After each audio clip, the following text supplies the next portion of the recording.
Sejam bem-vindos a mais um TLC Insights, insights sobre a teoria das restrições. Comigo novamente aqui, Javier Arévalo, partner global, né, sócio fundador aí da companhia, com bastante experiência. E vamos tocar aqui mais uma vez a bola aqui para tocar mais num ponto que o Goldratt nos desenvolveu e trouxe aqui para o mercado. Vamos lá? Vamos lá. A história sempre é boa, se aprendemos dela. Com certeza. Esse é o intuito, Uma hora na restrição tem impacto sobre todo o sistema, Javier.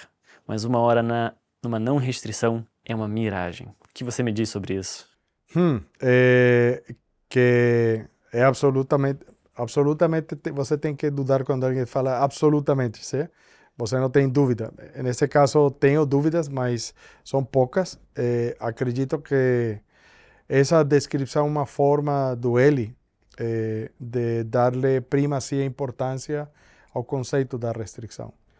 E é tão simples como isto. Quando você fala mais é melhor, isso sempre aplica na restrição. Mas nos outros recursos que não são restrição, tem um limite. Porque chega um momento que mais é melhor se você está ajudando a restrição a produzir mais. Porque é essa dependência que não pode esquecer. Mas chega um ponto onde fazer mais em um recurso não restrição, mas empieza a causar dano. Perfeito. Para compartilhar um pouco desse contexto, né, uma das experiências que eu tive numa indústria química especificamente, a indústria química tipicamente é muito caracterizada por alguns processos em lote. Né, que você tem que misturar vários elementos, homogeneizar isso de alguma forma e usar isso em algum produto final. E havia exatamente essa etapa da mistura, ou seja, consolidar elementos, misturar, homogeneizar isso efetivamente para poder ser aplicado. Então, são lotes grandes, peças grandes e pouca disponibilidade de máquina, porque eu tenho uma série de mix muito distintos, né? Era uma série de produtos muito variados, mas poucas máquinas para fazer a mistura. Mas ela não era a restrição. A restrição era uma etapa seguinte, um forno bastante grande que basicamente calcinava esse produto aplicado, né? E o interessante é que ali, né, se tinha duas partes, né? Uma, tentava-se antigamente otimizar exatamente essa parte da mistura, nesses grandes tambores, né? Quando perceberam que ali não era restrição, qual era o sentido de fazer lotes tão grandes e forçar a produção a produzir algum produto que não tinha toda aquela demanda? Claro. Porque eu estava tentando otimizar aquele pedaço ali. Então, olha que interessante. Por tentar otimizar esse pedaço que não era uma restrição, eu achava ser produtivo, a miragem que a gente fala aqui no contexto, e forçava a restrição a produzir uma coisa que eu não ia vender no curto prazo, não naquele volume, pelo menos, né? Claro.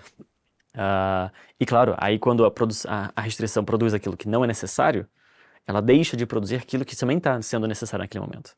E na restrição especificamente, depois de todo o processo do forno, né, onde passa um tempo em alta temperatura para consolidar, para calcinar esse material em cima dessa peça, a saída do forno, imagina um material que está saindo em alta temperatura, tinha que ser retirado, guardado, né, embalado, enfim, para liberar o espaço. Mas o espaço era um pouco estreito ali no final da máquina. E o recurso que tirava estava sendo dividido entre duas máquinas dessa.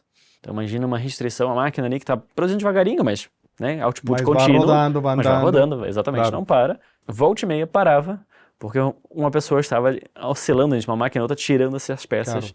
Até esperando resfriar, né? Então olha o desperdício, né? A gente deixando de aproveitar a capacidade da restrição que se tinha por uma otimização de recursos e forçando lá no início por uma otimização de uma não restrição a fazer com que a restrição produzisse uma peça que não era necessária naquele momento. Ou seja, o volume necessário.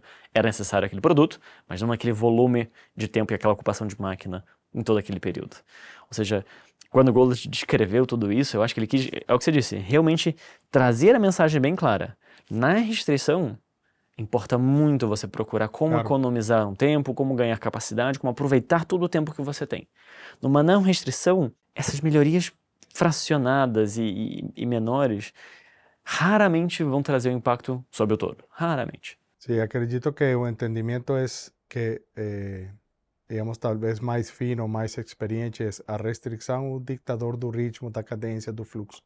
E o gargalo é aquele obstáculo para alimentar ou para retirar o produto que já passou ou vá para a restrição. Então, você não quer gargalos, mas você não quer eliminar todos os gargalos, incluindo a restrição. A restrição tem que ficar lá. Você necessita ponto de alavancagem e de controle do fluxo. E essa é a melhor señal quando falamos de pulmões e os cores, as prioridades. Isso é possível porque você não precisa controlar com precisão qual é a programação de que vai ser feito em cada minuto, com cada operação e cada peça. Não. A lógica de lo que ele aprendeu, porque assim começou o OPT em Creative Output, era um algoritmo de APS, ¿sí? Donde todo era programado al milímetro y al segundo. Y se dio cuenta que al final era la restricción, siempre falamos esa asimetría de 1 a 100 en producción. Então você solamente dá conta da programação, entendimento, que é o que é a restrição, você optimiza lá o tempo dela e os demais tem que alimentar com suficiente antecedência, quantidade, velocidade e a mesma coisa, a capacidade que está depois. E a mesma coisa acontece em projetos, ou seja, eu tenho uma sequência crítica que ali eu não posso falhar, que chamamos aqui de corrente crítica, um pouquinho diferente do caminho crítico, não entrando nesse detalhe, mas muitas vezes, né, e isso é uma experiência recente e já de muito, quando temos pessoas e empresas parceiras que procuram antecipar qualquer tarefa, com a premissa de antecipar qualquer tarefa vai acelerar a entrega do projeto. E nós, uma e outra vez, mostramos que ganhos nessa hora não se traduzem para ganho do projeto. Agora, na sequência crítica, naquela sequência que hoje impacta o tempo total do projeto, qualquer dia ganho naquela sequência, o impacto é direto na entrega final para o projeto. Ou seja, o conceito se mantém em produção, se mantém em projeto, se mantém em distribuição e por aí vai, né? Sí, por ejemplo, falando de proyectos, una cosa que uno empieza a entender también que a mayoría dos proyectos son integraciones múltiples de insumos, desenvolvimientos, cadena de tarea y van entrando en aquello que se convierte a cadena crítica o corriente crítica que va recibiendo esas integraciones y va moviendo el producto final hasta llegar a completar. Então, quando você tem várias ramas paralelas, com que uma delas atrasou o conjunto de integração completo. Tá? Então, esse é o efeito necessário que você pode adiantar, mas se você não tem o resto, mata a lógica do full kit para a integração. Então, perde velocidade e depois tem que estar esperando, retrabalhando, esse tipo de coisa.